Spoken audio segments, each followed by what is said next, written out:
is we are seeing more harm from the abuse of authority than we are suffering from a lack of authority. The government today, in basically any country you point to, is more powerful than it has ever been in any moment in human history. And all of these institutions, all of these different political parties, in all of these different cultures, all of these different languages are now coming to their people simultaneously around the world going, well, the problem, see, is we don't have enough power. And that's not persuasive to me. And I think what we see right now, in fact, is that this is the turning of an age. This pandemic, I believe, which is a serious problem, don't mistake me as downplaying the severity of this. What we are seeing is it is revealing structural flaws, not just in our system of government, but in the system broadly, capitalized proper noun here. There is an idea that governments, going back hundreds of years, exist only for certain reasons. The government is there to provide a basic level of security. This idea of a sense of order, economic well-being, right? It is providing for individuals, for people that they cannot provide for themselves.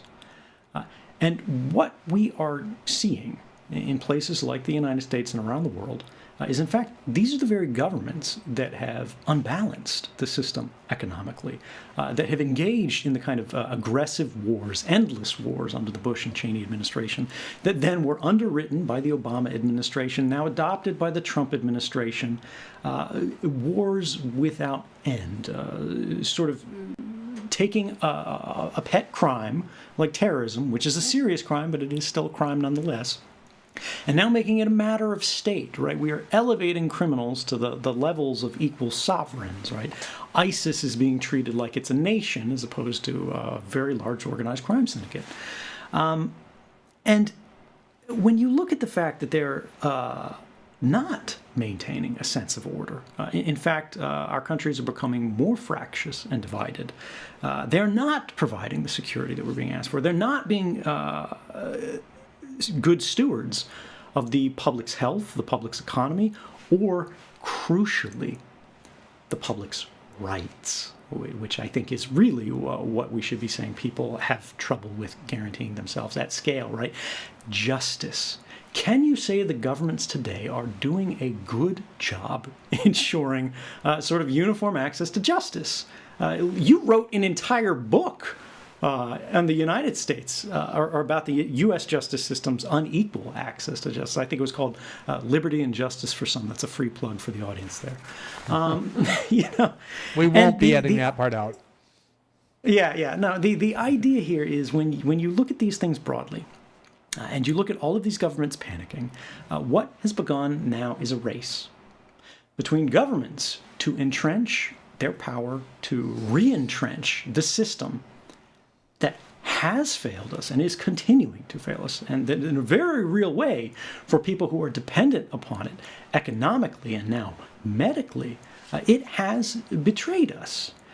And a race has begun between all of the crises that this system has produced that are now working to persuade people that maybe the system needs to be replaced, and the people who are benefiting from those systems to hold it in place.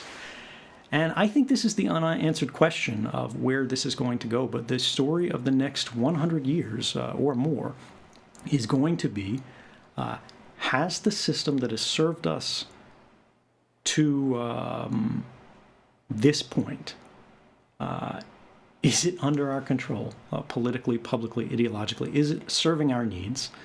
And is the problem simply that it doesn't have enough power? We need to move closer to sort of this Chinese model of unlimited authoritarian demands in response to emergent crises, or do we need to actually look for something that's got a little less authority that is available for abuse? Crises are always exploited by political actors to gain authorities that would otherwise be forbidden to them. And we can understand, as people who are impacted by these policies, that there can be benefits. But at the point these policies are being sought, these benefits are theoretical. Often there is no evidence for them, and they may never materialize. But the consequences of granting these authorities are inevitable. There has never been a moment in history where we have created what is being stood up today, a system where a government, any government, can know the location of every person at every time. This is the architecture of oppression. They're saying they're not turning it on. They're saying they're not using it for, marching people off to camps. And right now, I believe them. But do you want a government that at any moment can round up people of any political persuasion, of people who clicked on this link, of people who were at this place at that time, even if they say it's anonymous data, right? We don't know these people. We're just looking at the movements of the population broadly, not on an individual scale. We want to see who's breaking quarantine.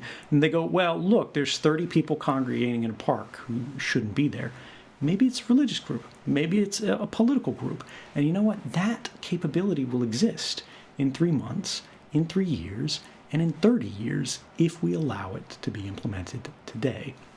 I think that's the key point. And exactly for that reason, I think a lot of us have had a good few weeks of just kind of first thinking about our own health and our own safety and that of our families, kind of trying to get a hold on what this pandemic is and what the basic scientific facts of it are and the political facts of it are. And now it's definitely time to start questioning in a serious way everything that's being proposed in the name of curbing it, of limiting it, and stopping it. And that more than anything is the reason why I wanted to talk to you, because I knew you would be one of the ideal people to start raising these questions in a rational and compelling way. So I'm super glad that we got to take some time and talk about this. And I have a feeling that it's going to take more than just one conversation to sound the alarm about the need to be vigilant that your rational fears aren't exploited for ends other than what people are claiming they're being exploited for. Oh, yeah. I just for anybody out there who's listening right now, who's struggling, because this has been not a good few weeks. This has been a very difficult few weeks for everyone, really, everywhere. It's not wrong. It's not weird to be scared. I have family members who have lost their jobs. I think everybody has. We are in a vulnerable position, and we are being made to depend on a system that we do not really understand and do not have that much control over. Ask yourself why. For decades, you have been asked to give more and more.